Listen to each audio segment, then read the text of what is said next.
Boa noite, meus amigos do Fórum Atenas, nosso grupo de estudos interdisciplinar. Nós estamos aqui em mais um encontro, hoje recebendo o antropólogo e professor do HCTE, Mércio Gomes. O Mércio está convidado aqui para falar sobre visões do Brasil.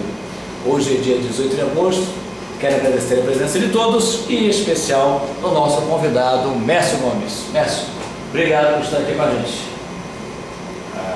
Obrigado, Ale. Bem, eu mais uma vez aqui, muito feliz, me sinto à vontade.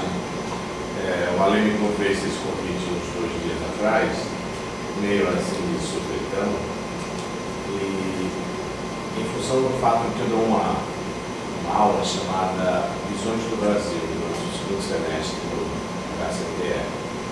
É uma tentativa de explicar o Brasil pelos olhos de quem já tentou explicar o Brasil. Então vai desde Zé Bonifácio, às vezes eu volto no Azevedo Coutinho, que é um formato importante português que teve no Brasil muitos anos, e bispo. Às vezes até o próprio Vieira, quando ele sonhava que Portugal ia ser uma grande nação e juntava-se com o Brasil. E aí por diante, depois de Zé Bonifácio, que é um pensamento que eu considero seminal no Brasil, eu acho que ele carrega as 3 vertentes brasileiras do conservadorismo, do liberal e do radical que há em nossa alma de brasileiro, está nos textos, está nas diferentes modalidades do Zé Bonifácio. Aí passo por Manuel Bonfim, pelos liberais do século XIX, aí chego no Euclides da Cunha, nos modernistas, do Gilberto Freire, do Sérgio Buarque de Holanda, Caio Prado Júnior. No pensamento acadêmico que se forma no Brasil, é uma coisa que vai mudar todo o estilo de pensar brasileiro com a consolidação da universidade, especialmente da USP, mas também da UFRJ, em que o pensamento deixa de ser ensaístico e deixa de ser variado e começa a tomar áreas acadêmicas, de seguir uma disciplina. E num olhar assim de longe, a gente vê que perdeu a ideia de Brasil exatamente quando a academia se consolida, o que é um pouco uma ironia. Mas seguem, Raimundo Faoro que se abre o Brasil exatamente por ele não ser acadêmico. E até chegar aos momentos atuais, tem o pensamento da Darcy Ribeiro, do Celso Furtado, que também é um pensamento original. E depois, ao final, tem Wilhelm Flusser e tem o Luiz Sérgio Sampaio, que são pensadores também não acadêmicos que veem o Brasil de modo muito especial. Todos eles, assim, que eu vejo, todos eles, exceto o pensamento acadêmico, o epítome do pensamento acadêmico é Florestan Fernandes. Todo o seu grupo de marxistas ali, Fernando Henrique, Otávio Iani e Lefort, todos esses que eram do grupo da USP, você vê que aí o negócio está ideologizando-se muito fortemente, perde um frescor, supostamente ganha em rigor acadêmico, como se esperava, como eles mesmos falavam, temos que falar com rigor, fazer os cortes dos objetos, consolidar uma metodologia que seja explicável, que bata com uma realidade, não pode ser fenomenológica, também não pode ser ensaístico, etc. Então, há uma contribuição grande de brasileiros e de alguns estrangeiros. Esse Wilhelm Flusser é um sujeito extraordinário. Eu sempre falo que a fenomenologia do brasileiro é um dos grandes livros, é um ponto fora da curva ao pensar o Brasil, e que acho que ninguém pode prescindir dessa leitura sobre o Brasil do Wilhelm Flusser. É uma coisa que bate no estômago, bate na nossa alma, que não sabe bem como se colocar para ver os desafios que ele coloca. Alguns outros estrangeiros importantes, teve também um outro que idealizou para o Brasil, viu no Brasil o país do futuro, que é o Stefan Zweig, né, que está sendo retomado na Europa é uma espécie de escritor cult há muitos anos, e aqui no Brasil, de vez em quando, as pessoas reacendem uma vontade de ler o Flusser, o Stefan Zweig, mas sempre assim com um pouco de medo. Será que ele estava bajulando Getúlio? Será que ele está fora de compasso ao pensar que o Brasil é um país de futuro? Tem um outro chamado Jacques Lambert. Esse Jacques Lambert é um francês que teve também. Ele deu aula aqui na Universidade do Brasil, aqui no Rio de Janeiro.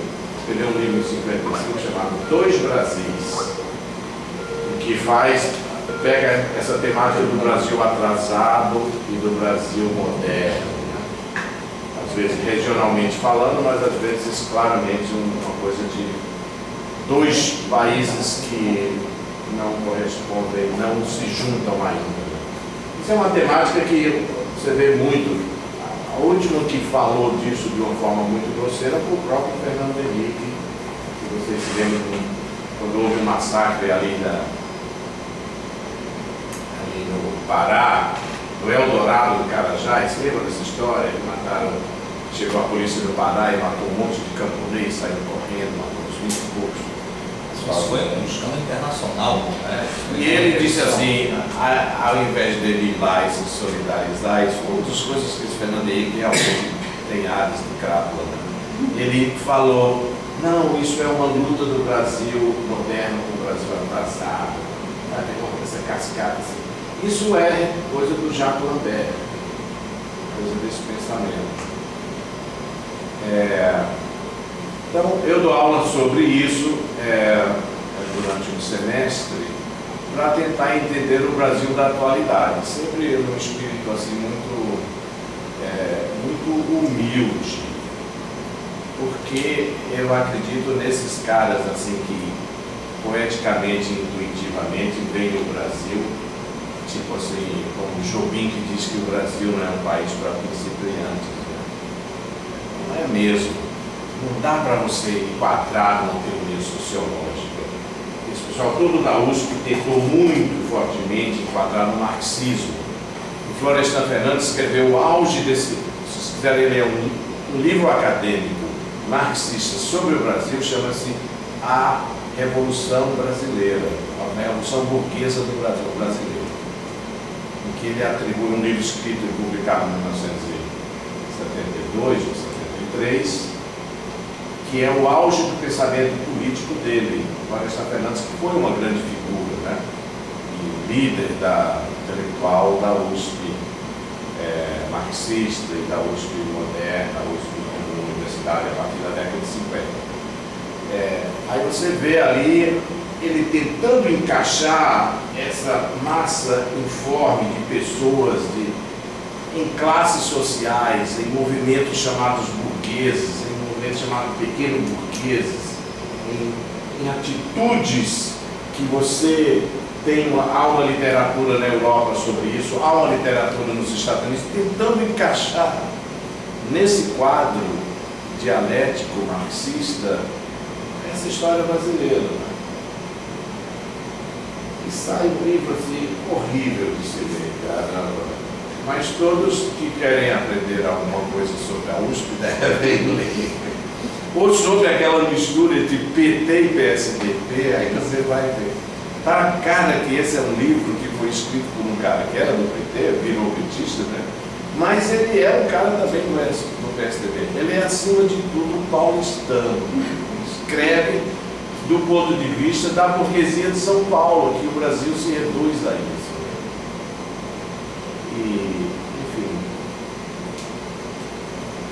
E, ao mesmo tempo, você vê outras pessoas, outros intelectuais que, fora do princípio acadêmico, aparentam ter, e eu acho que tem, uma visão bem mais ampla e menos determinista do Brasil. Mas nem por isso mesmo menos categórica. Isso é dizer, eu acho que é isso. Não deixa eu dizer isso. O Gilberto Freire claramente diz isso, né? Eu acho que o Brasil é isso. Português, é uma nação portuguesa que se misturou com índio e negro. sob a égide de Portugal, vai manter esse botequim em funcionamento. O Sérgio Buarque é aquele assim meio pesaroso que diz: pode ser que seja isso, mas pô, tem que ir pra frente, né? Nós temos coisas ruins, esse negócio de português não é essa bondade toda, não. Eles vieram com patrimonialismo, vieram com conservadorismo, vieram com uma carga de poder muito grande, ficaram sempre, estabeleceram uma elite branca fundamental, que diferencia de todo mundo, e para sobreviver, a sub-elite criou toda essa história desse jeitinho, essa história do cordial, teve que se apegar a si mesmo, na família, para se proteger das maldades portuguesas, da maldade do Estado. O Sérgio Buarque, que parte dessa visão que depois é absorvida por quase todos. O patrimonialismo é o tema do Raimundo Faoro. Né? O Raimundo Faoro é um advogado, um jurista gaúcho, nascido em 28 e em 58, com 30 anos, ele escreveu esse livrão que chama-se Os Donos do Poder. Muito novinho, do ponto de vista da história jurídica, ele pega da elite formando de Portugal, como foi a formação do reino de Portugal pelo patrimonialismo, como foi isso penetrando, e como isso foi criando uma elite que, independente de quem vem, é sempre um estado de espírito. A elite brasileira é como se fosse um estado de espírito. Não importa se é um preto, ou se é um português, ou se é um turco que entra na história, é um estado de espírito, é uma maneira de se colocar no mundo. Isso advém dessa visão do Raimundo Faoro, que também está entre nós. Né? Todas essas pessoas, o fluxo, eu nem sei como dizer mais. Assim. Enfim, todas essas pessoas que contribuíram, o Gilberto Freire, o Sérgio Buarque, o Caio Prado Júnior, se vocês não sabem quem é, eu vou dizer rapidamente. Ele é o cara da elite dos Prados. Antes dele teve um tio chamado Paulo Prado. Esse Paulo Prado escreveu um livro em que ele diz assim, é uma coisa assim tão esdrúxula a gente pensando agora, mas fazia parte da década de 20. Ele diz, esqueci agora o nome do título do livro, mas ele diz assim, que o Brasil é um país melancólico, formado por 3 raças melancólicas. É inacreditável a gente pensar nisso agora, que negro é melancólico, que português é melancólico, que índio é melancólico. Quer dizer, todos têm esse aspecto de melancolia, não resta dúvida que o português tem um saudosismo, uma coisinha da terrinha, que o negro, o fado representa isso, que o negro tem aquela saudade, a mazomba, tem um banzo, né? Manso, e que o índio come barro para não ser escravo, né? Morria comendo barro, né? Essa história que está na nossa mitologia. Então, tem esses aspectos de serem melancólicos. É você reduzir tudo a um período de alto pessimismo no Brasil. O período anterior à Casa Grande Senzala é um período horrível para o Brasil. É o período em que prevalece durante uns 40 a 50 anos, é o período mais terrível das histórias. Os intelectuais ficam tentando se arrebentar para sair disso, que é o período do darwinismo social, é aquele período que diz predominantemente que um povo cheio de preto não funciona. Pior ainda se tiver um escravo. Isso é pela mestiçagem. Então era uma coisa dolorosíssima a mestiçagem. A mestiçagem, o mestiço tem as qualidades ruins de duas partes. Não tem as boas, tem as ruins. Que nem um mulo. Um mulo é um animal que pode ser até que tenha a força do burro e a agilidade do cavalo, mas ele é fundamentalmente um animal inviável porque ele é estéril, né? Ele não se reproduz. Então é como se nós fôssemos estéreis. somos estéreis. Estéreis, né? O plural de estéreo é estéreis, né? Estéreis. Estéreis. Estéreis, né? Quase estéreo. Quase estéreis, né? Sem dúvida. Nós somos estéreis, isto é, não vai sair nada desse povinho, né? Não vai sair nada desse povinho. Essa é nesse período que sai a piada clássica de Deus. Vai ser um país maravilhoso, sem terremoto, em que se plantando tudo dá. Mas Deus, e aí? Veja só o povinho, espera só o povinho que eu vou botar lá dentro. Essa é a piada de autocomiseração do brasileiro, que nasce no início do século, que nasce como resultado dessa força intelectual imensa que é o darwinismo social, do qual ninguém escapa. Ninguém escapa. Ninguém escapa ao fato de que nós somos um país inviável para cada raça. Ninguém escapa. É um negócio muito grande. Grandes intelectuais, um médico como Nina Rodrigues, que foi o cara que criou esse negócio de perícia no Brasil, essas coisas todas, e arcada dentária, blá blá blá, era um grande médico da Bahia, que era um maranhense, mas que foi da Bahia. Isso. Perito legal, né? Perito legal, criou todo esse negócio dessa medicina, etc. Ele que estava lá com a Bahia, que tem umas descrições lindas dos negros. Ele é um médico que vira antropólogo naquela época, antropólogo naquele sentido generalizante de estudar, medir a arcada dentária, o tamanho, a força, a musculatura, doenças, o negócio se um olho é mais do que o outro, as simetrias, tudo isso. Frenologia. Frenologia, se tinha sucos diferentes para os negros. Ao mesmo tempo, ele teve a oportunidade, e é dele as últimas descrições de negros baianos originários da África. Ele morre em 1904, mas entre 1880 e 1900 ele estuda todos aqueles negros que vieram buscar fogões na África. Tanto os bantos como os Haussá, todos esses muçulmanos e animistas, né? Ele tem uma certa sensibilidade cultural, mas ao mesmo tempo ele tem que descrever que a desgraça é feita, ele está preso.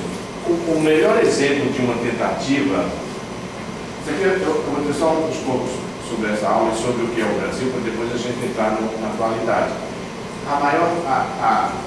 O melhor exemplo de uma tentativa de fugir desse paradigma tão poderoso, que é o paradigma do darwinismo social, da mestiçagem como defeito fundamental da nação, a maior tentativa é Euclides da Cunha.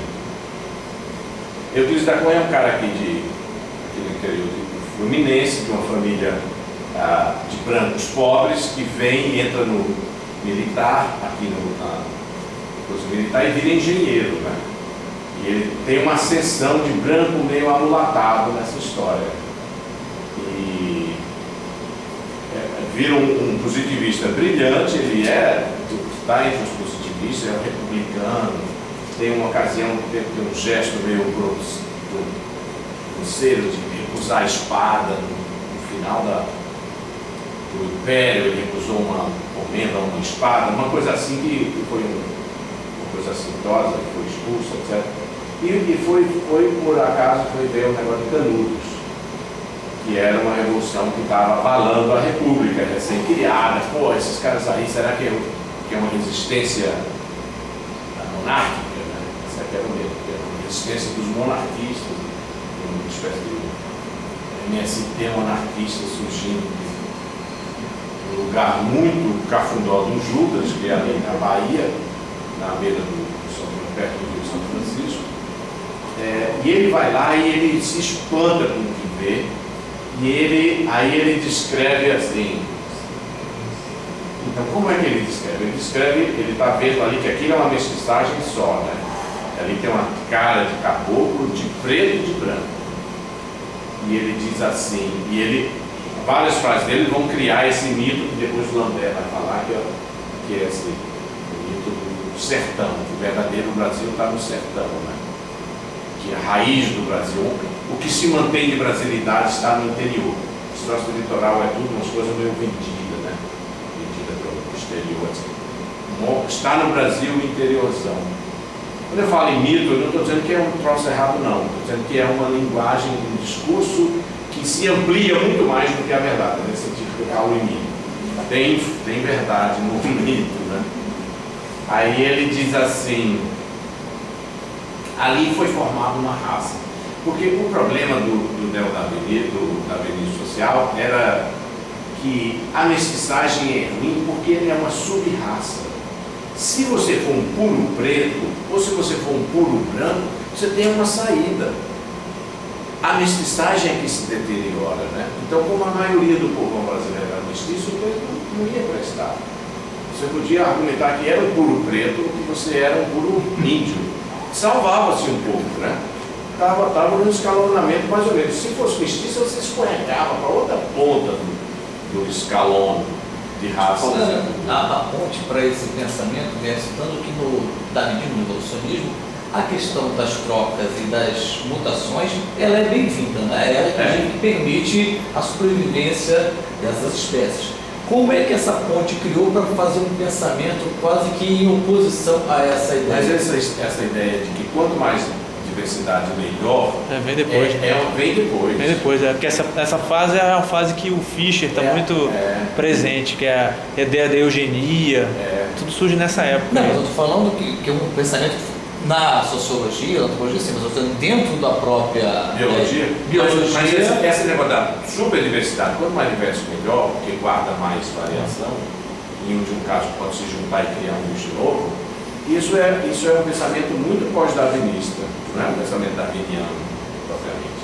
É darwiniano no sentido que é um segmento, mas não é o que prevalecia nessa época. Isso veio prevalecer agora, que é uma justificativa de transpor-se à dificuldade de mestiçagem. É porque no próprio pensamento darwinista, em princípio, só através dessas modificações e mutações é que a gente primeiro chegou, tanto assim que a gente saiu do pensamento darwinista dos primatas para o homem. Então é nessa transformação que a gente inclusive evolui, e entre aspas, se a gente quiser colocar em termos de progresso, eu evolui melhorando, né? E é justamente pela mudança, né? Por essas interações. Mas não é mudança porque há um cruzamento, né? É uma mudança interna, né? Se você cruzar o cavalo com a jumenta, que vai dar no muro, é uma mudança errada. É um cruzamento que dá num animal infértil. Portanto, biologicamente e evolucionalmente, é um erro da natureza fazer isso. Isso que é o que prevalecia. Esse negócio que vem depois de, quanto mais mestiçagem melhor, blá, blá, blá, é uma coisa nova. Tanto é, você veja bem, tanto é que já se sabia no fim do século XIX que ainda não tinha um australopithecus, mas tinha um Homo erectus já descoberto e tinha os neandertaleses. E já sabia mais ou menos que eram duas vertentes. E só foi agora nos últimos 20 anos que se admitiu que há algum cruzamento entre esses dois, porque é quase, o Homo sapiens cruzou com o Homo neanderthalensis. Que bicho deu? Não é? Que história é dessa mestiçagem? Aí vão dizer assim que, não, tem uma raça aí de pessoal meio eslávico ali, parece que tem mais sangue escandinavo do que esse pessoal anglo-saxônico. Daqui a pouco eu vou dizer que há intimamente as pessoas, deixa eu terminar essa parte, intimamente, assim, inconscientemente as pessoas ainda acham que a mestiçagem, os intelectuais, cientistas, pode ser uma porcaria. Tinha a mistura do português. O primeiro esqueleto que acharam foi de uma menina portuguesa. Né? Essa história do menino, né? Tá vendo? Coisa piada. Né? Para nós já virou piada. Sim. Eu só queria perguntar, já muito interessante que você falou, desse fundamento, desses povos primitivos, Neandertal e o outro. Você disse que só agora, vamos dizer, então quando você falou de só agora, a mim me pareceu que já havia um conhecimento, mas uma espécie de uma proibição um pouco assim, política ou ética de se aceitar isso. cruzamento. De se admitir Pois isso. De se admitir já havia assim.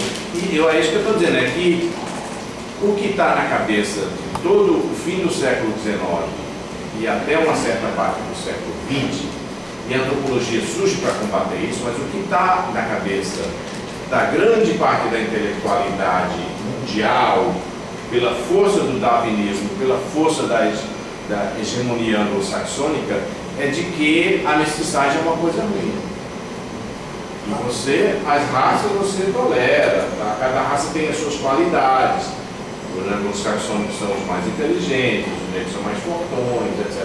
Mas vai misturar um anglo-saxônico com o negro, não vai dar uma inteligência com forte, não, vai dar uma deterioração disso.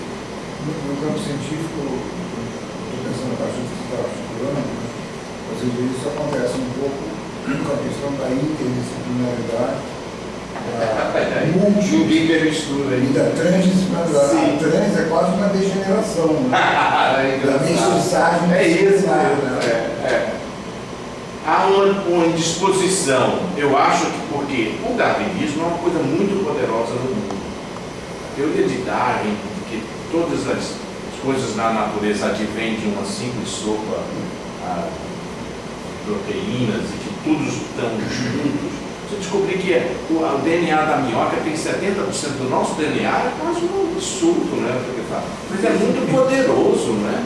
É muito poderoso essa ideia que você tem 70%, a minhoca tem 70%, você tem 70% da minhoca. Dá para entender a realidade brasileira. É um negócio muito forte, é uma lei muito Deve ser poderosa. um cérebro. Então, quando surge uma coisa dessa, dizer que mestiçagem é ruim, leva anos. Então, a função do Euclides da Cunha é dizer que, passado ali, não é mais uns mestiços, é uma raça nova. Então, se é uma raça nova, tem uma dignidade. Daí aquele negócio do sertanejo acima de súbito, forte, essa história toda, né?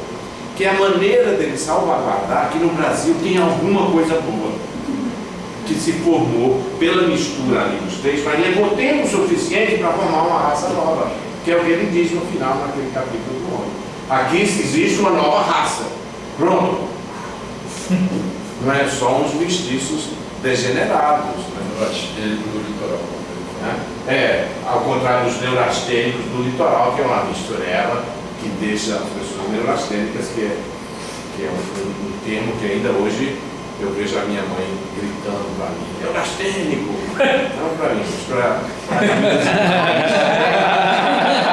Agora já era. Ninguém fala mais neurastênico, não é? Não se diz mais, gente. Acho que acabou. Mas é uma espécie de Morreu nervosismo histérico das mulheres, e nos homens é uma espécie.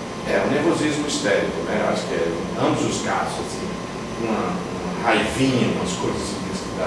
Umas manias. As manias, era uma mistura de manias com. Eu acho que juntava várias afecções psicológicas que eram chamadas de neurastenias. Enfim, esse é mais ou menos o cronograma para chegar na modernidade e tentar as contribuições dessas pessoas e tentar juntar para a gente entender o que é esse Brasil agora, que não é brincadeira, né? Tudo vem com um espanto danado, né? A gente não sabe nem direito o que está acontecendo. Aí vem esse cara e diz assim: venha dar uma palestra. Eu chego e disse: o que eu vou falar? Aí o que me deu. Como assim, meu falar? A pessoa deu uma disciplina que é visões do Brasil. Foi isso. Ele me forçou a dizer: eu tenho responsabilidade. Eu estou ganhando dinheiro na universidade para dar esse curso. Agora eu tenho que tentar fazer um resumo botiquinesco assim, sobre o que é isso e tentar trazer isso para a atualidade. O que é você entender o Brasil pelas visões desses intelectuais todos? Tudo é muito bom a gente sabendo colocá-los em perspectiva. Todos eles têm uma contribuição danada. Ninguém diz merda completamente, né? Nem o mais vulgar. Você jamais pode chegar e dizer assim: não, ele era passado, porque não é passado. Tem uma coisa, se é um intelectual de qualidade, mesmo que tivesse preso a alguma coisa, Nina Rodrigues estava preso ao darwinismo social. Estava preso a isso, mas ele diz coisas interessantes, ele é capaz de se abrir para entender o negro calçar, para entender o negro na cor, para entender aquelas coisas da religião. traz uma perspectiva, né?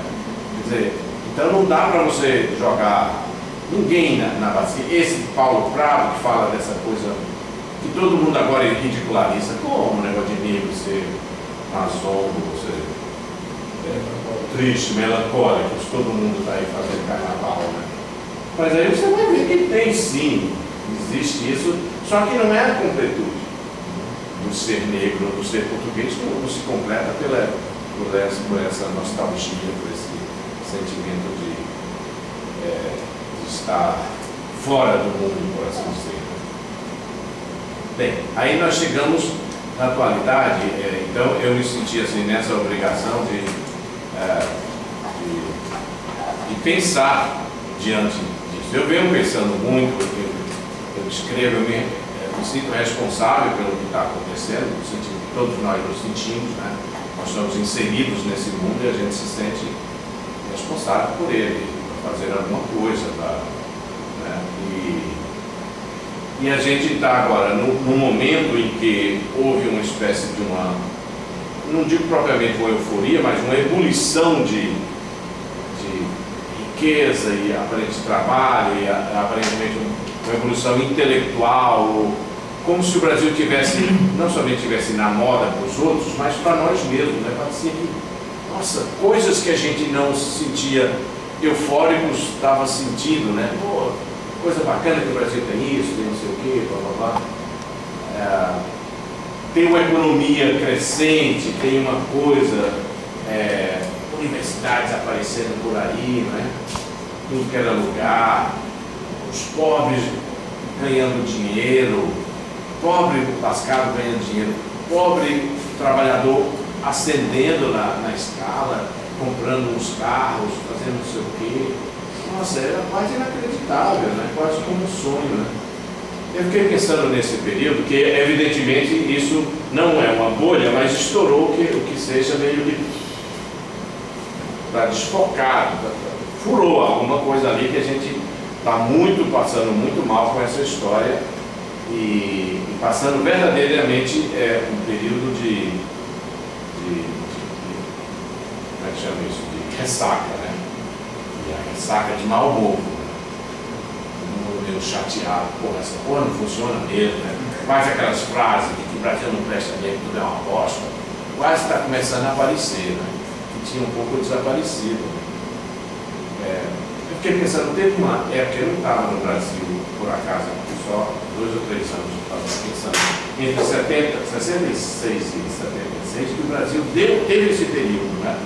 Quem não estava contra a ditadura, que estava vivenciando isso, sentiu, estava o negócio crescendo, estradas sendo feitas, não era só o alarde dos militares, Brasil integrar-se, não sei o que, fazer Transamazônica, havia esse troço, os pobres sentiam isso, se moviam, gente que estava no sertão há anos se movimentaram, vieram para São Paulo, vieram para o Rio, foram para a Amazônia inteira foi populacionada de mineiros pobres e de nordestinos pobres, né?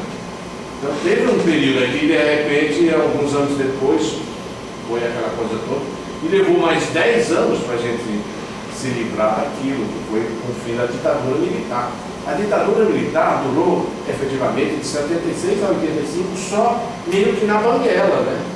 Porque não tinha mais nada para justificar aquela euforia, aquele negócio que não, tem uma coisa, a universidade está funcionando. Lembre-se que nesse período a universidade foi refeita aos moldes da Universidade de Brasília, feita pelo Brasil inteiro.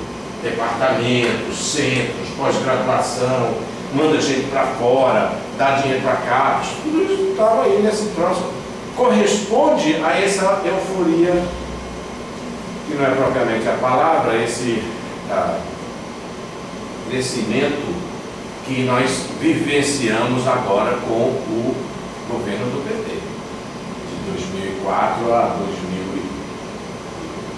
2014, né? 8 anos, mais ou menos 8 anos da ditadura, da euforia da ditadura militar. Falando da ditadura militar, esquecendo o negócio político, só o negócio econômico e social, que era vivenciado, as pessoas fumavam maconha, tinham os ricos, tem o negócio da liberdade sexual que apareceu, tudo isso foi Foi um movimento semelhante ao que é agora. A queda econômica, tudo também está relacionado na mesma medida em que é uma queda econômica, um declínio econômico, com um desfacelamento da legitimidade política. Assim como a gente viu que a legitimidade política coisa começou ainda no governo Gás, em 77, quando ele inventou o negócio de distensão, né? Você lembra que a palavra era distensão democrática, democracia relativa, como é o termo que ele usava? Extensão gradual. Distensão gradual. Lento e gradual. Lento era a palavra, né? Mas era como se vamos chegar lá, é só vocês se acalmarem, né? Então foi no Geisel que começou isso e ainda levou mais 8 anos para essa coisa acabar com a história da ditadura. Então me parece semelhante nesse aspecto, para tentar alguma semelhança, porque é o seguinte, ninguém pode pensar sem tiver algum padrão para você pensar, não pode ser tudo novidade. Nunca antes na história desse país, isso é só uma coisa do Lula, não é nem do Lula, isso é do Verfoc que vem com essa história. Nunca antes no Brasil. O Verfoc depois virou Fernando Henrique, quando ele estava no PT. Tem que ter um padrão. Então eu acho o seguinte, nós estamos vivenciando um momento de frustração de uma expectativa que teve o seu auge por volta de 2010 e que começou a diminuir um pouco. Mas Mércio, nesse período do princípio da ditadura, nesse comparativo dos 8 anos com o PT, uma das coisas que talvez mais tenha chamado a atenção nesse período inicial do PT tenha sido exatamente uma questão de, não só da economia, né, mas de uma identidade que foi reforçada alegremente e docemente do brasileiro como uma imagem lá fora e aqui dentro de acesso, por um lado interno, de acesso a bens de consumo que uma população não tinha, a classe média podendo também, com uma certa estabilidade econômica, podendo fazer coisas que há muito tempo talvez não fizesse, viajar, e ao mesmo tempo lá fora também com uma visibilidade muito boa de uma identidade do Brasil dando certo economicamente, culturalmente, etc. Que é bem inverso, porque é difícil de separar a economia das outras coisas, né? Então, naquele período de ditadura havia um certo bem-estar econômico, até um certo período, talvez antes de Angra, etc. Depois começou aquele endividamento também em função de Angra e não só, mas existia um peso muito grande interno e externo sobre o sentimento brasileiro e a imagem do Brasil também, né? Embora houvesse toda uma campanha, e aí era mais fácil fazer campanha que está dando certo, porque só você fala, o acesso à imprensa é muito limitado e aos meios de comunicação é muito limitado, né? Então tinha uma campanha de para frente Brasil, mas as pessoas sabiam dos artistas e não dos artistas do sacrifício, da violência, da agressividade. Eu acho que uma boa parte da população tinha uma ferida, vamos chamar de narcísica, também muito forte, né?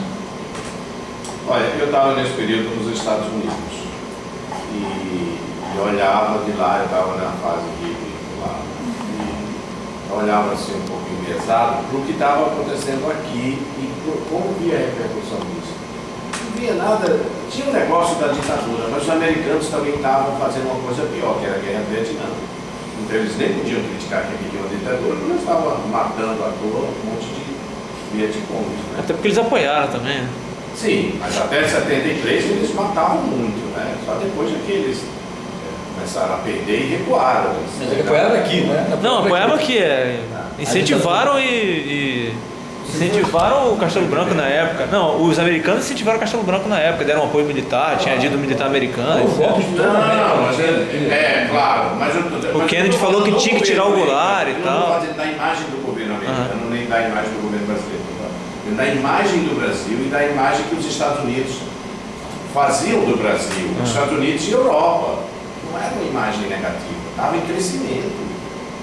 As coisas estavam crescendo aqui, a quantidade de carros. Aqui se começou a fazer aquelas banheiras imensas, aqueles carrão americano, como é que chama aquele? Opala. Opala, não, antes do Opala. Não, DKV. Galaxy. O Vermag. Galaxy, um carrão que parecia aqueles Chevrolet super grande, era um negócio assim do luxo, você saía de Galaxy, não sei o que mais. Tinha viagens para a Europa proporcionalmente ao que vinha sendo construído. Quando que tinha Galaxy, era pouca gente, viu, velho? Era muito. Galaxy, Jorge um carro daquele. Primeiro, como já dizia meu pai, você tinha que pregar um posto de gasolina atrás daqueles carros. Ele andava com Não, você falou isso depois da crise da gasolina. Ninguém falava que Galaxy comia óleo. Só depois. Talvez possa ajudar um pouco, se eu entendi o que você quis dizer. Talvez o movimento espiral talvez ajude um pouco a entender o que você está dizendo. Ou seja, é como se nós estivéssemos passando num movimento espirálico sobre o mesmo ponto, só que de uma maneira completamente diferente. Ou seja, se nós passamos desse período 66 até 76, um momento de explosão do país nesse sentido econômico, nós, de certa forma, passamos também de volta numa outra escala pelo mesmo ponto de explosão econômica com o governo Lula. Eu entendi. Eu estou tendo mais ou menos isso, Numa outra... Claro, eu, por exemplo, eu estava no Brasil nessa época, né? Na minha geração isso caiu como uma... Você não sente que estava em crescimento? Você devia estar na faculdade entrando, né? Não. Já estava na faculdade? Não, tá. Eu entrei na faculdade em 69 no IFIX. Então, você estava entrando na faculdade. Mas o negócio do IFIX era sofrido, né? É isso que eu estou falando. A gente tem uma outra consideração que é complexa. Aí sim que eu fiz vestibular em janeiro, naquela época o vestibular era ainda na própria unidade, né? Eu fiz em janeiro de 69 sobre AI-5, 477, era brutal. Mas mas será que na engenharia, na medicina... Mas eu entendi o que você está querendo dizer desse ponto espirálico, ou seja, um boom econômico, às custas do que a gente depois... mas eu só queria dizer que em termos de clima era diferente. Ele era diferente também no aspecto que era para a classe média para cima. Era o bolo tem que crescer primeiro para depois ser dividido. Delfim Neto. Era a tese, exatamente. Delfim era o dono, na verdade, nessa época, era o mago. E eu me formei exatamente nessa época, eu sou engenheiro, e era uma loucura. O cara brigava para os engenheiros, tinha espaço para todo mundo. Mas eu tive muito aspecto econômico mesmo. Porque foi a queda de 71 do padrão ouro, o acerto com os árabes do petrodólar, os árabes se entupiram de dólar, não sabendo o que fazer com aqueles dólares todos e tendo emprestado dinheiro a custo zero. Foi aonde começa a nossa dívida. O gás, principalmente, começou a pegar aquele dinheiro a custo zero, com um pequeno detalhe, que o juro era variável, podia ser de acordo com. Foi lá na frente, quando os americanos jogaram o juro para 20, que caiu tudo, inclusive os hospitais. Mas nesse período, um pouco antes e um pouco depois, realmente um boom que eu acho parecido com esse nosso boom que veio do consenso de Washington, quando eles liberam os bancos de investimentos para tal o controle fracionário do banco, que foi para infinito, que os bancos geraram dinheiro a infinito. E realmente começou outra vez a empurrar dinheiro no mercado. E houve a explosão em 2008, 2009. Lá, antes de haver a explosão, o Paul Volcker jogou para 20% do dólar e matou outra vez o sistema. Eu vejo que o aspecto, podemos até fazer uma viagem paranoica, né, dos Illuminati, né, dos grupos que controlam essas coisas, mas o fato é que houve realmente um quantitative, como eles chamam hoje, muito dinheiro sobrando no mercado, a juro mínimo, o Brasil compra isso. O Médici era popularíssimo, tem a história do Médici do Maracanã, eu vi um militar falando esse dia, que ficou apavorado, o Médici gostava mesmo do futebol, ele do Maracanã assistiu com radinho por gosto. E o maluco lá falou, presidente Gadé, fórum, presidente Médici, o cara ficou apavorado, diz que o povo vai tomar. Era um momento que está tudo bom. Mas a ideia era essa, para a classe média, para cima. Vamos agora formar uma classe média forte, vamos poder comprar qualidade, Vamos. Mas eu não acho que era só classe média, não teve rebarba. Se teve para eles também. Mas essa reclamação já havia, eu me lembro que o Gilberto falava, tem que criar primeiro, crescer o bolo. Depois a gente. Não, essa era a teoria dele. Agora não, agora foi dividindo o bolo. Nesse segundo ciclo que veio do consenso de Washington, que começou a inventar dinheiro do nada. Hoje nós temos 700 trilhões de dólares no mercado, que é 70 trilhões de PIB mundial. Nesse segundo momento, não. Esse negócio foi dividido também. Claro que o Bandeira, as classe média foram premiados, todo mundo foi viajar para a Europa. Mas também o pessoal lá de baixo começou a ter o seu governo do PT, que esse jogo lá em casa, não sabe exatamente definir com clareza. Mas eu acho que esse que ele falou, é um processo econômico grande no centro, e agora de novo, é o consenso de Washington e mais a criação do petrodólar, que gera dinheiro às mãos dela. Preocupa a gente seguir para a gente volta em debate depois, essa abertura e a gente volta a esse ponto aí. Tá, então, mas o que eu quero dizer é o seguinte, é que o Brasil teve outras euforias. Teve a euforia da época do Juscelino. Quer dizer que há momentos culturais brasileiros, há momentos em que se configura uma economia positiva, se configura uma ascensão social, ao menos um debate de ascensão social, que são auges do Brasil. Com meados da década de 50, com o Juscelino Kubitschek, foi um troço desse. Depois, com o negócio do Jânio, o negócio se deteriorou.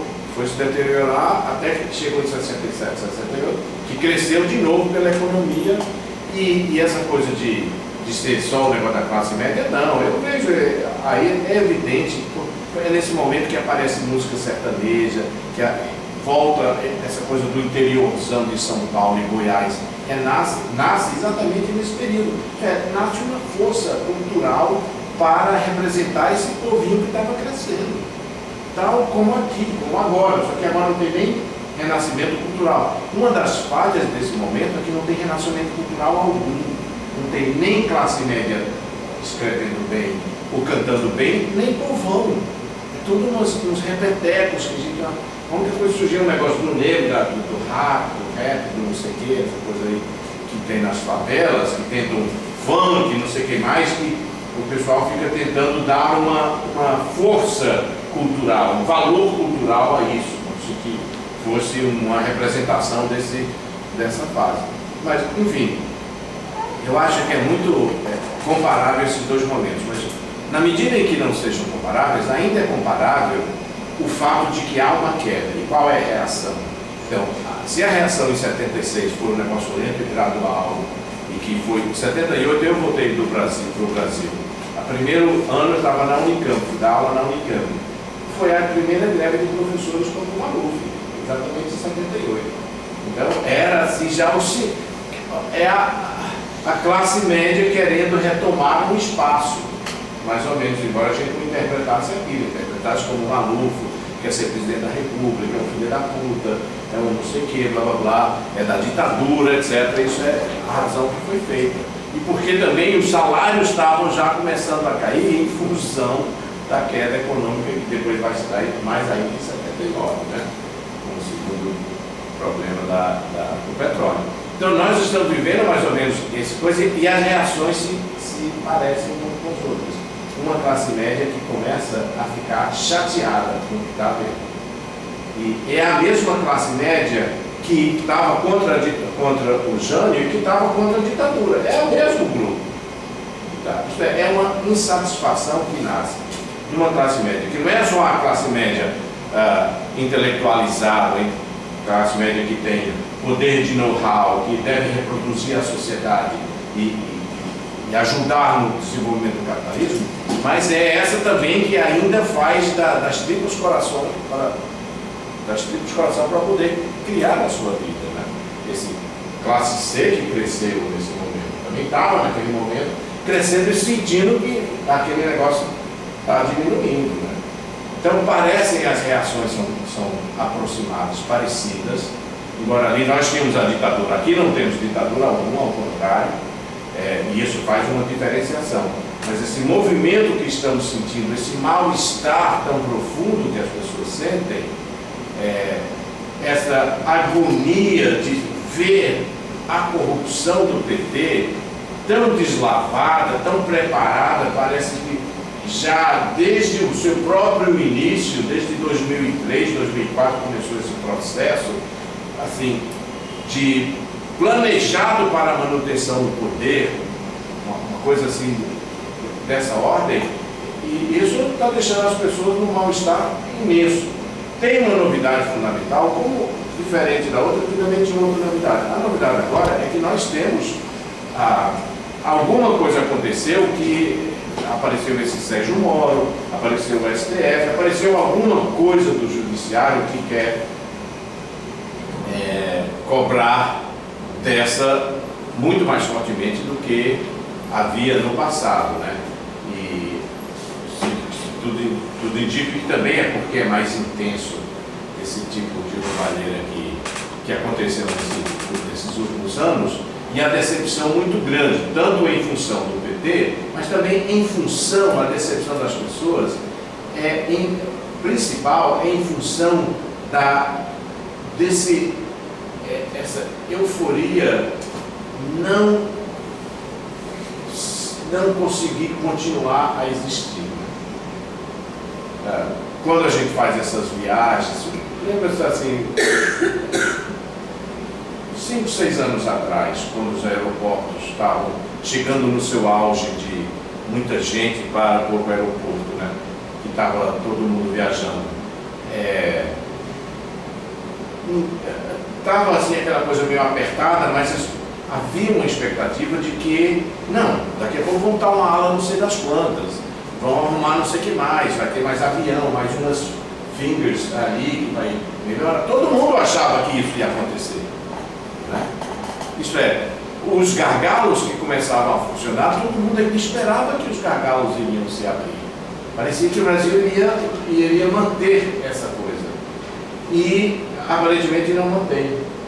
Há um esvaziamento disso, um furo nessa bolha, entre aspas, e nós estamos vivendo nessa agonia sobre, ainda mais com uma carga desse troço chamado corrupção do PT, que nasceu para dizer que não ia ser corrupto como os outros partidos. Então, o que é que significa isso em relação a nossas características? Deixa eu pegar um assunto para ver se ligo mais adiante, que também é a propósito da lei, que ele estava dizendo assim, a gente estava discutindo, blá, blá, blá, todo mundo discute, que o Brasil é um país conservador. Porque uma das contrariedades que existe dentro da classe média é que tem uma classe média conservadora e uma super liberal. Liberal no sentido inglês da palavra, no sentido de aceitar as coisas e o progresso, né? E uma conservadora. Aí as pessoas dizem assim, não, essas coisas não acontecem porque o Brasil é um país muito conservador. Aí às vezes diz, não, é porque a classe média é muito conservadora, a elite é muito conservadora, o povão é muito conservador. Todo mundo fala assim, de vez em quando é a elite que você resolve dizer que é conservadora, aí outra vez é a classe média e outra vez é o povão. Pô, o povão é muito conservador, cara.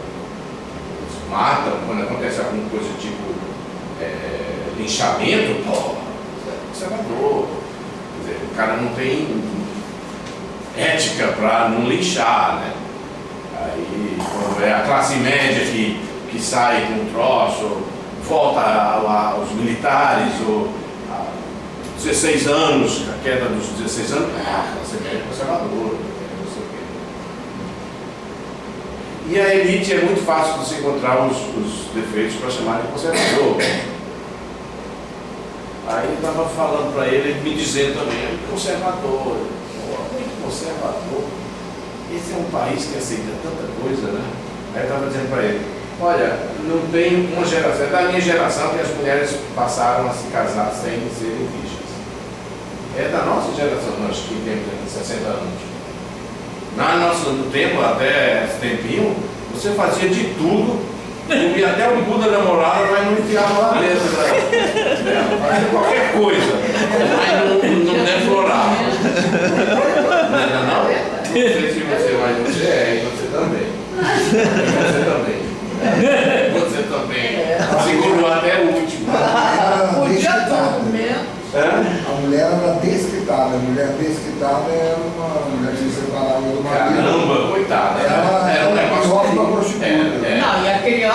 escola que os outros apontavam o coleguinha que a mãe era desquitada. Ele ficava marcado na escola. Claro que é isso agora, não é?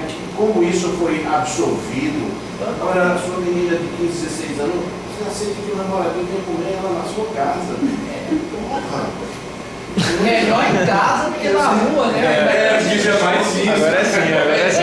Eu ainda não estou sofrendo isso, não, mas daqui a pouco eu vou sofrer. Já estou me tentando ver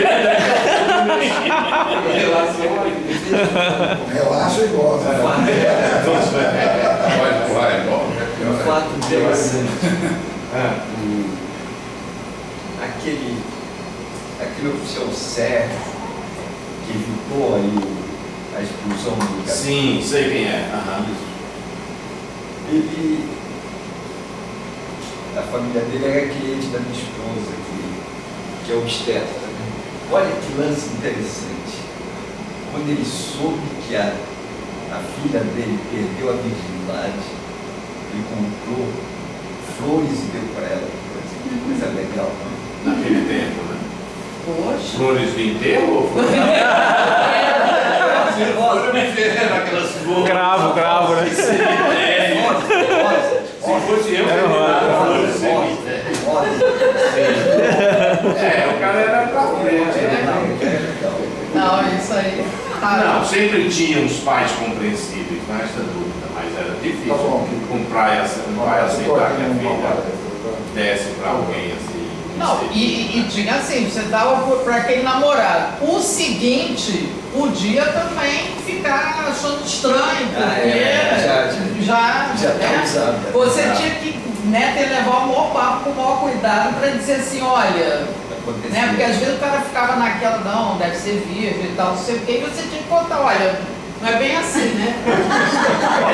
Mas isso estava já no limiar da coisa. Não, aí você ficava esperando a reação do cara. E o negócio é assim, você pode dizer, não, isso era aqui no Rio de Janeiro. Não é nada, você espalhou assim que nem, sabe, chuchu na serra.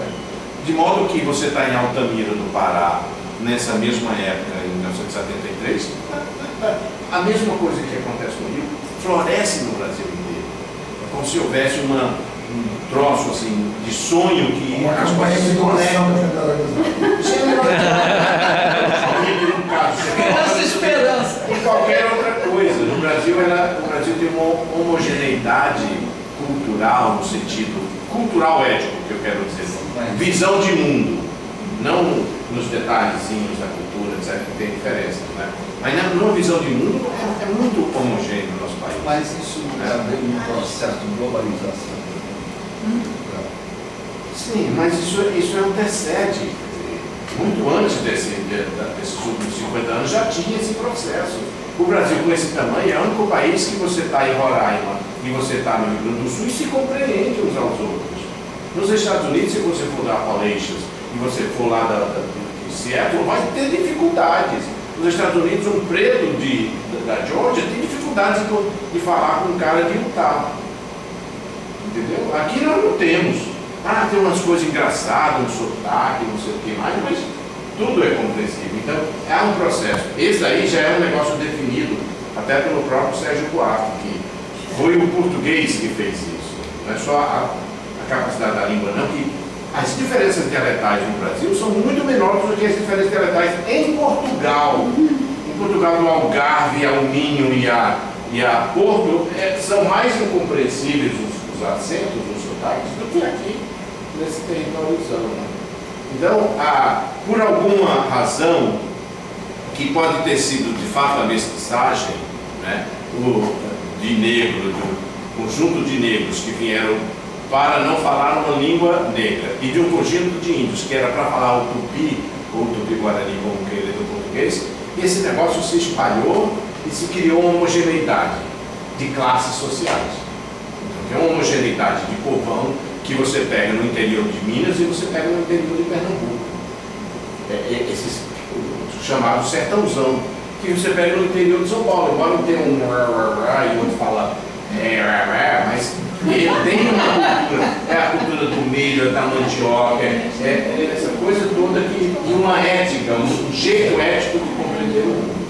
Então, isso daí nós já temos já é dado como uma coisa extraordinária da formação brasileira, né? Então, o que ocorre no Rio de Janeiro, eventualmente, um pouco, que é ainda uma cidade criadora e criativa, vai se suceder em qualquer outro lugar. Eu vejo isso também como antropólogo, pensando nos índios. Quer dizer, eu estudei índios que nunca tiveram contato.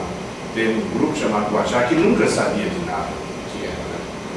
E eles ainda não sabem de nada, graças a Deus. Mas outros que já sabem, por exemplo, esses índios chihuanos que andam nus, que faz o guarupi, não sei o quê, né? Que vem para a cidade e que bota aqueles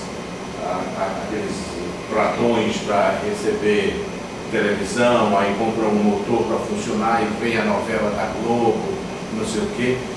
Eles imediatamente captam alguma coisa da civilização brasileira que faz eles se entregarem a ele. Que é uma coisa perigosa, daqui a pouco não vai ter índio. Eles espontaneamente se entregaram. Se entregaram de todo jeito, né?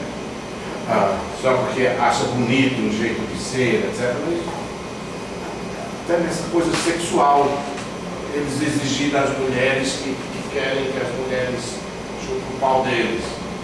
Mulher acha isso nojento. Não, mas lá as putas fazem. Mulheres estão aprendendo, já resolveu o negócio dele. Vocês não fazem essa coisa, estão aprendendo a fazer isso. Aí os indígenas não há sexo. Não há sexualidade, estão aprendendo. Quer dizer, é uma cultura assim, tão capaz de penetrar nos mais recônditos rincões da terra e da cultura E do corpo. que faz isso, do corpo, penetra de todo jeito. Então, a gente tem que saber o seguinte, primeiro, que existe uma coisa chamada cultura brasileira, que você pode fazer diferença sobre cultura, mas existe um padrão, uma forma de comportamento, um troço que está aí presente, que você pode se identificar com um cara do interior de Goiás, você pode se identificar com um cara de Roraima, um cara do Nordeste ou do Rio Grande do Sul. Se você encontrar em algum lugar neutro, imediatamente os sinais da compreensibilidade surgem e há essa identidade. E isso a gente vê muito quando está no exterior e que de repente olha para o lado e vê um jeito de andar e diz, pô, só pode ser brasileiro, né? Você não tem a dúvida. Ou quando a voz sai mais alta, um pouquinho mais alta, você diz, puta, aquele é um brasileiro, estão gritando, né? Aí você vai lá para gritar também no restaurante. Então essa coisa é comum. Então a nossa crise é uma crise geral, quer dizer, não é uma crise urbana, não é uma crise de classe média, não é uma coisa, é um troço bem mais geral. Quando você vê essas estatísticas que diz que só 7% é a favor da Dilma, do ponto de vista maior, de achar ela ótima, aí vê como é que é nas classes sociais, a diferença também é muito pouco daquilo que é o Nordeste, pode dizer não, o interiorzão imediatamente se identifica aquilo que as outras pessoas urbanas se identificam como negatividades ou positividades, né? Então, para sair, nós temos que sair também em conjunto. Então, rapidinho, Mestre, você acha que de alguma forma essa homogeneização ela tem um gap temporal? No sentido de que, se primeiro os tambores continuam tocando ainda inicialmente em Rio e São Paulo, com contentamento ou descontentamento. Eu me lembro que quando começou esse processo de, vamos chamar de crise do governo Dilma, os números do Sudeste de aprovação já eram muito menores do que nas regiões Norte e Nordeste, por exemplo. E com o passar do tempo, isso parece, vamos dizer, que chegou lá, né? A gente lembra que no início aqui era muito mais forte, não só em termos dos movimentos na rua, mas principalmente em termos do que as pesquisas traziam, em termos de aprovação de governo e desaprovação, era muito maior aqui do que lá. E com o tempo parece que chegou lá. Você acha que isso é uma questão de mídia, de gap, de homogeneização, ou o que? Ou as pessoas tendem a aderir àquilo que parece mesmo que é o mais forte? Eu estava pensando agora, quando saiu os mapas eleitorais, do azul e o vermelho, né, pelos municípios, a gente vê uma corrente que sai assim de São Paulo e do Sul, e vai pelo Mato Grosso, não sei o que, vai para Rondônia, formação que é a corrente do Aécio Neves, né? Que corresponde também ao sul de Minas. Aí você vê uma corrente vermelha que pega do norte de Minas, centro-norte de Minas, e que vai ali e ganha o Nordeste, ganha a Amazônia. Você vê que é como se tivesse dois Brasis, né? Essa coisa da votação Dilma-Aécio, você olhando esses mapas, eles mostram isso, um vermelhão que vai do centro-norte de Minas até a Amazônia, e um azulão que desce de São Paulo e faz uma curva e pega o os Mato Grossos e vai até Rondônia, que corresponde, porque Rondônia é uma extensão do Paraná e do norte do sul do Goiás, né? Assim como Tocantins é uma extensão do Goiás. Você vai em Tocantins, você vai ver. Mas anterior ao agronegócio, a migração dos militares, anterior ao agronegócio, né? Migração Depois forte. se consolida com o agronegócio, mas é muito anterior. São as pessoas que vão e compram, vendem 5 hectares no Paraná e compram 200 lá em Rondônia.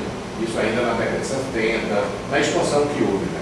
Depois o agronegócio consolida, compra a terra dos pobrezinhos e aumenta os seus territórios.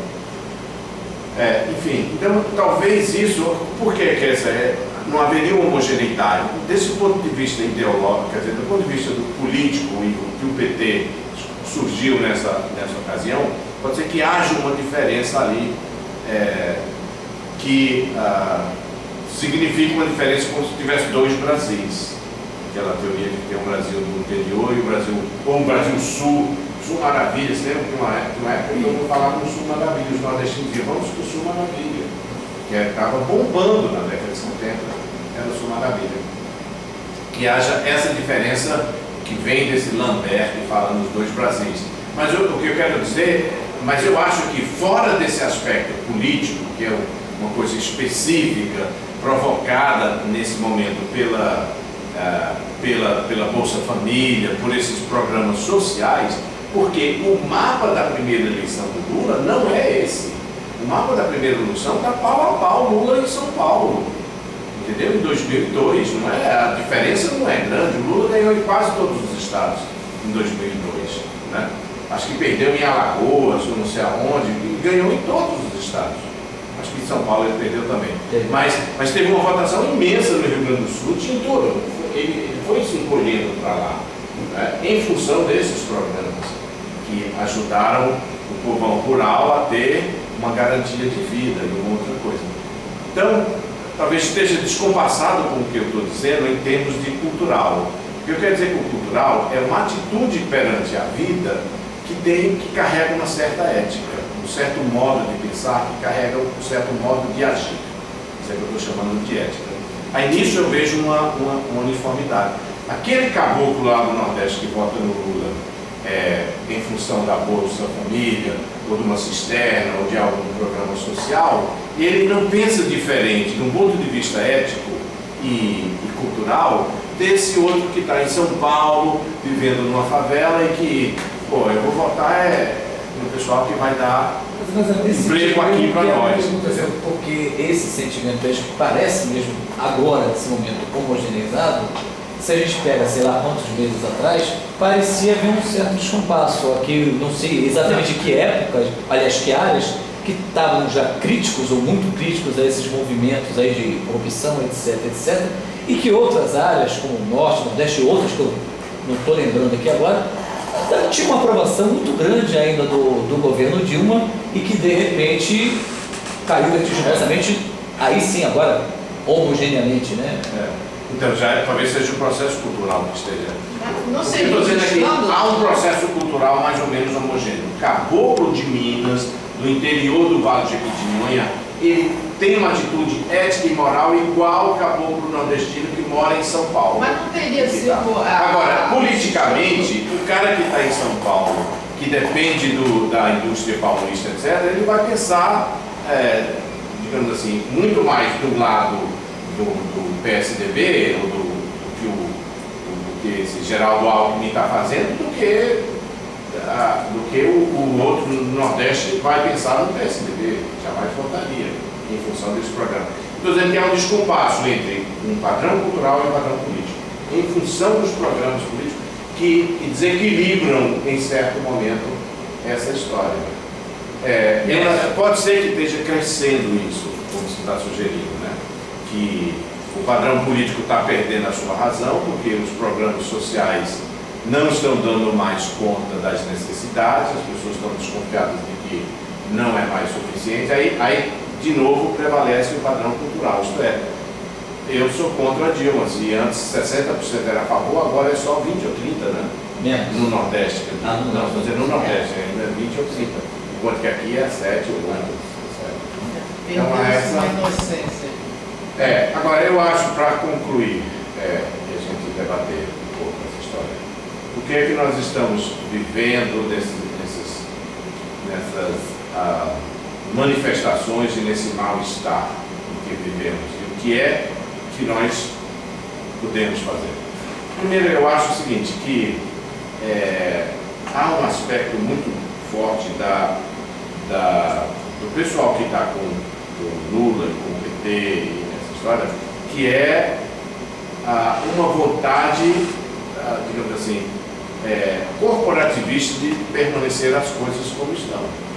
Então há essa vontade muito grande de que o Brasil tenha uma sociedade que faça proteções, que não deixe que o capitalismo que a gente quer como eficiência e como produtividade penetre do ponto de vista dos custos disso, né? Que seria cada um ter o seu emprego, né?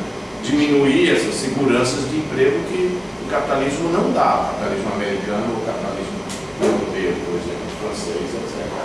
Alemão tem umas garantias assim de direitos trabalhistas, mas não tem outras. Então o capitalismo tem que penetrar no Brasil. É impossível do Brasil fugir dessas demandas todas do capitalismo.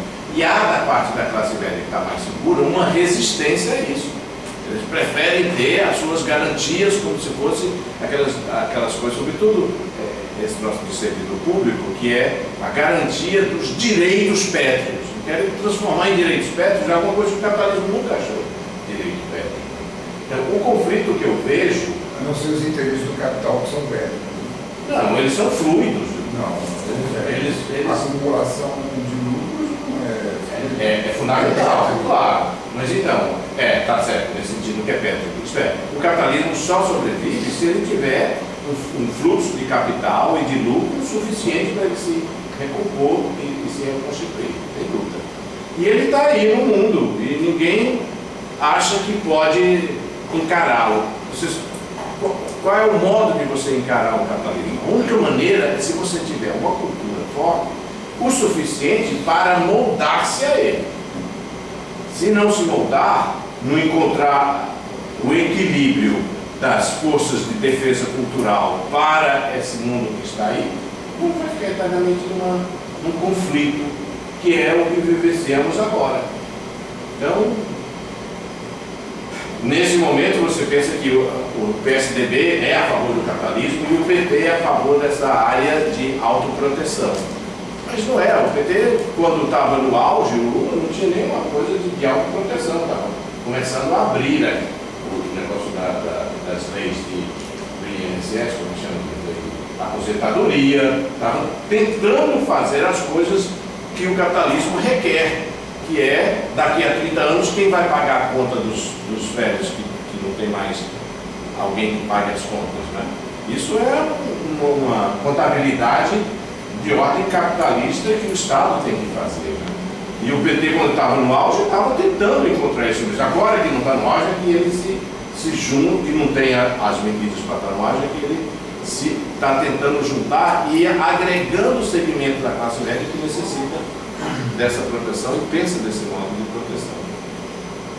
Então eu vejo assim o conflito nacional, eu vejo assim o conflito na universidade, do mesmo modo, a defesa da universidade, essa greve que não tem mais, vai se acabar, porque um dia alguém vai dizer que vai acabar, que não tem mais sentido.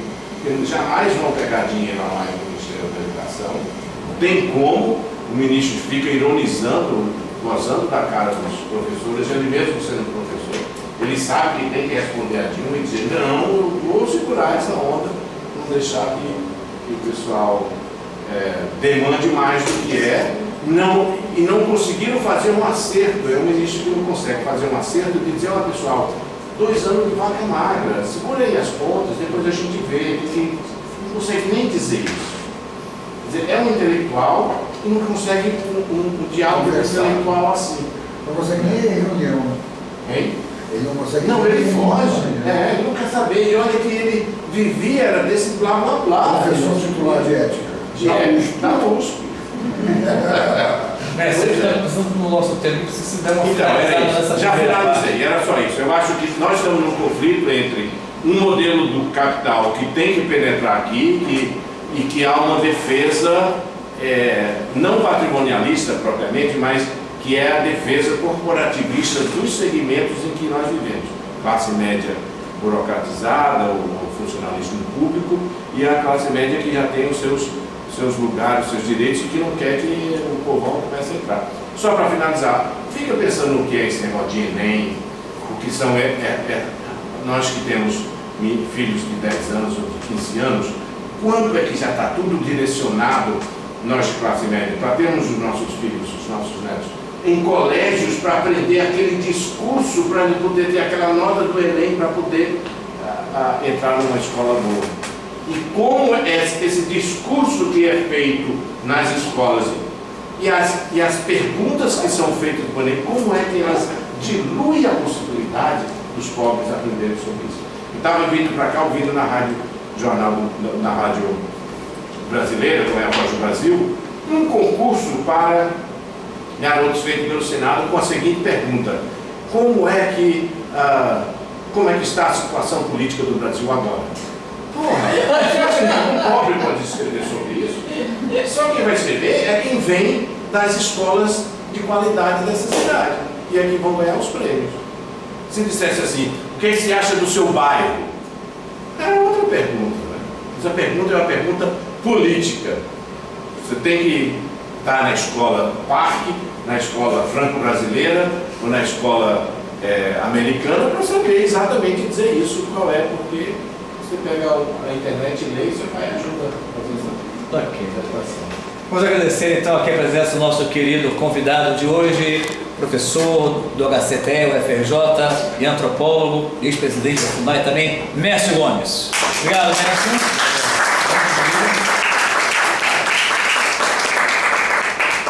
O pessoal que já acompanha aqui, a gente vai fazer uma primeira rodada de perguntas.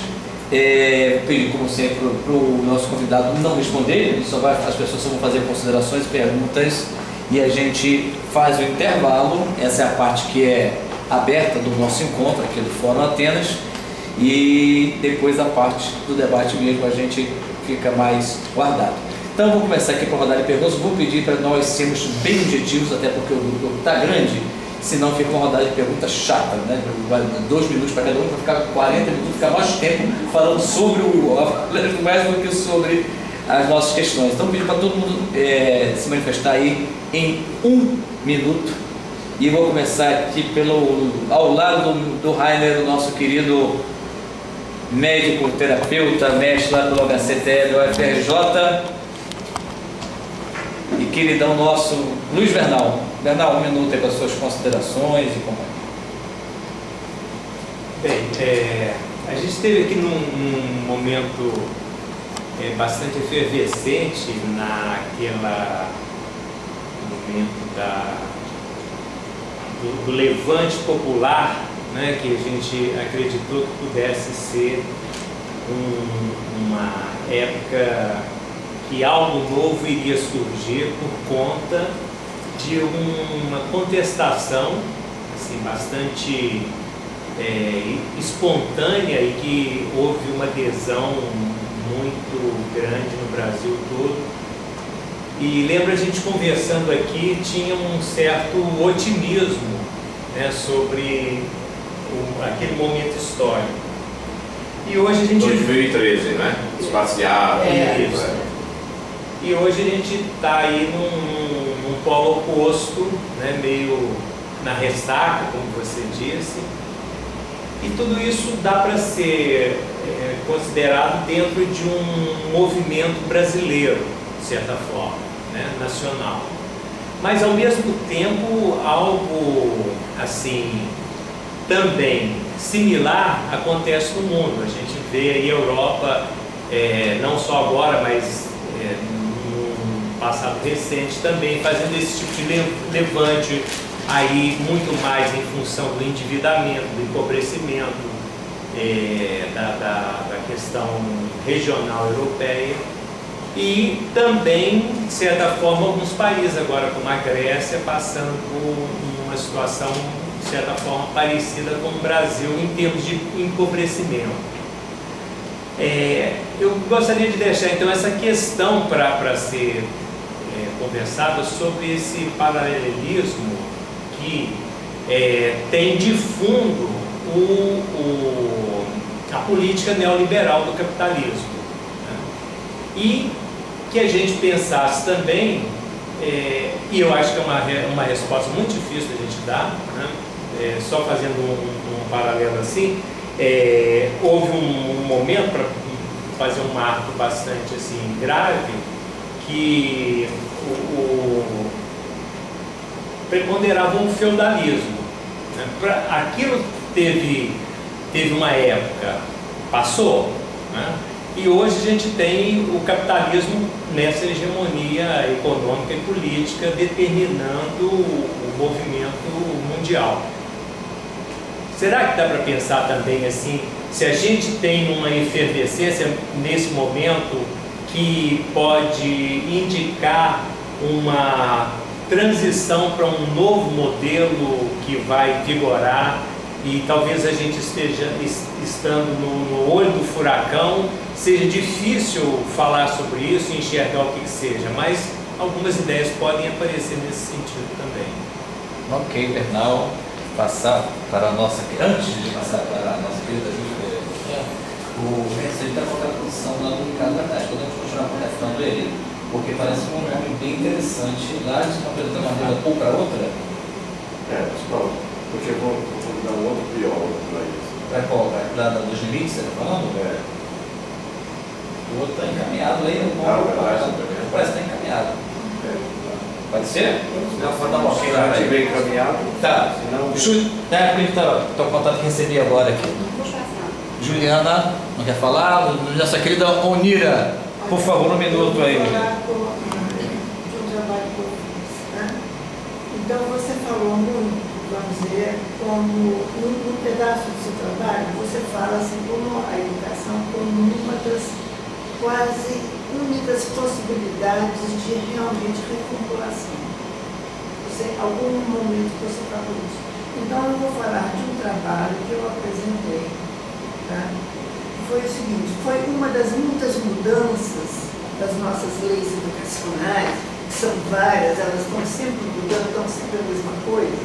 Então eu fiz uma retrospectiva desde o censo de 1870 até a época que eu fiz o trabalho. Olha, os pontos de estrangulação aumentou muito, vamos dizer, proporcionalmente, a quantidade dentro da escola aumentou, a quantidade de população e idade escolar dentro da escola aumentou muito, mas os pontos de estrangulamentos continuaram absolutamente os mesmos durante, vamos dizer, eu fiz esse trabalho, eu apresentei em 70, um século. Tá? Então, vamos dizer, há alguma coisa, além do aprendizado, vamos dizer, o sujeito entra lá, vamos dizer, a classe baixa entra lá com o aprendizado do mundo que não é dele. Tá? E depois, os pontos de estrangulamento são os mesmos. Na primeira série, mas é impressionante, vamos dizer, em um século, uma quantidade absurda de novas leis que iam mudar, e eu justamente, o meu trabalho foi em cima de um projeto de lei que pune a obrigação obrigatória do 7 e 14. Nós continuamos mesmo um século com dados, não foi no século de eu fiz com conjecturas, não, foi em cima de dados. Eu gostaria de ver isso, porque isso confirma essa coisa que eu penso. A educação que está a cargo da classe média, ela é exclusivista. Exatamente. E ela chuta os que querem entrar nela. Exato. Então, contra de estrangulação de vários modos. Seja na década de 70, acabando com o valor da escola pública, que muitos de nós frequentou como classe média, não é? Muitos de nós aqui frequentou escola pública nessa cidade, no Natal e em vários lugares. E que hoje em dia já não bota seus filhos mais, né? Tá bom. Desculpa, tem que passar a questão de tá todo mundo já pulando um pouquinho do tempo. Depois a gente abre para debate, mas todo mundo pode falar de novo, replicar, as pessoas aí distribuem luvas de boxe, inclusive, aqui como sempre. Minha querida Lélia, diga aí suas considerações. Tá, e nossa, tinha tanta coisa, mas tem gente ainda dessa aí para falar. É o seguinte, eu queria saber se você sabe se é constitucional que as Forças Armadas possam intervir quando há um grande momento de corrupção como agora, e a gente não precisa nem deixar claro o que poderia vir a acontecer disso, se isso realmente é uma possibilidade. A outra é como é que você define esquerda e direita atualmente, né? Porque isso já foi, nessa época você estava fora do Brasil, era muito claro qual era o pensamento da esquerda, da direita. E hoje eu vejo intelectuais que estão de um lado, que estão do outro, é tudo muito confuso, essa pluralidade de partidos que dividiu muito a esquerda, principalmente, tudo. Então, quem é a esquerda e quem é a direita nesse momento? Vou deixar por aí, porque ainda tem muita gente para falar. Obrigado, Lélia. Zé Paulo.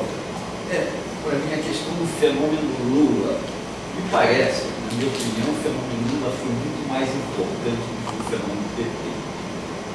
Embora o fenômeno PT tenha sido importante. Será que nós nos vacinamos contra esses líderes semideuses, que eu me lembro dois, Getúlio e Lula? Será que nós aprendemos alguma coisa com isso?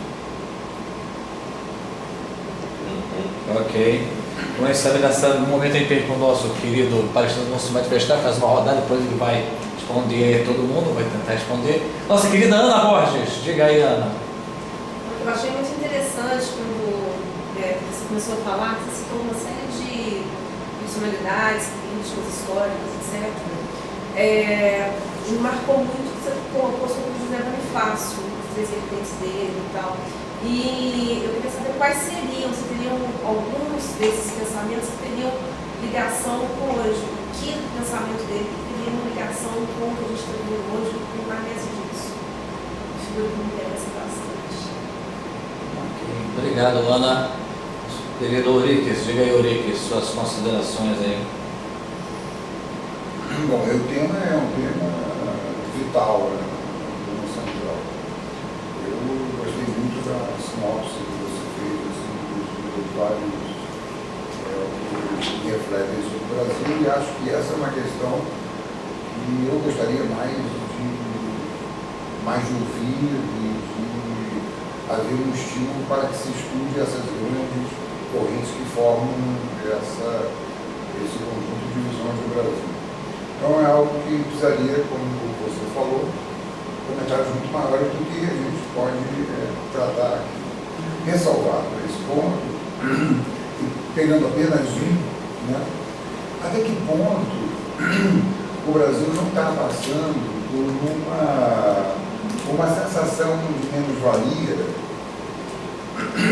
que não é, por exemplo, percebida de fora para dentro. Ou seja,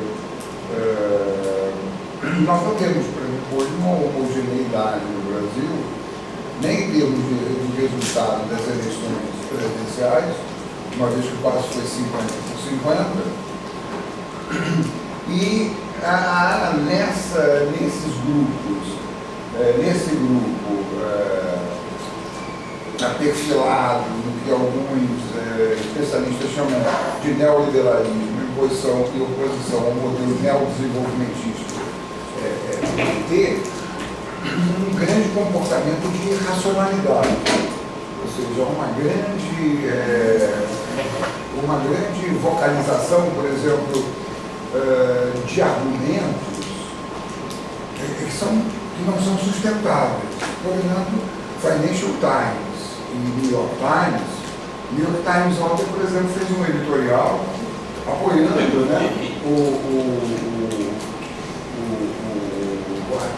o processo democrático brasileiro, desaconselhando o impeachment e dizendo que isso afetaria gravemente o processo de construção democrática do Brasil nos últimos 30 anos e sublinhando, inclusive, que todas as medidas que o grande capital precisaria que fossem tomadas no Brasil já foram tomadas pelo governo Dilma nessa fase, entre aspas, de ajuste fiscal.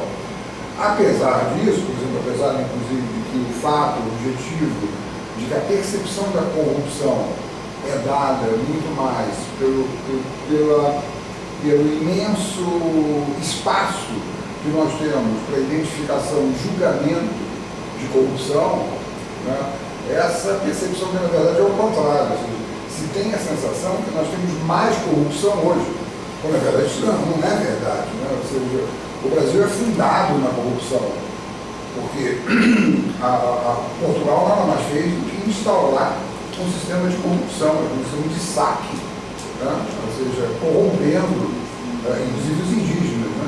Fazendo acordos com determinados indígenas, jogando uns contra os outros para poder se beneficiar do grande saque colonialista do século XVI. Você fazer a conclusão da sua coisa. Já foi mais de 2 minutos. Está muito bom. Mas a gente volta para debater depois.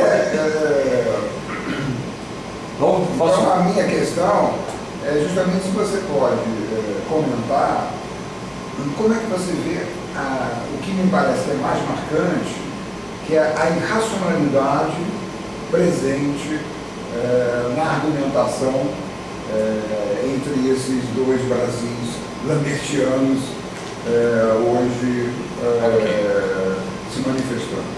Lambertiano é só uma brincadeira propriamente levando isso a sério. Ok, os passaportes. Eu vou abrir nosso temporizador aqui para a gente ser justo com todo mundo, porque senão a gente vai ficar sem ser muito neurônico, mas só para a gente ter uma ideia de tempo aqui, para a gente poder equalizar aqui para todos aqui. Vamos lá, Pedro, por favor, suas considerações.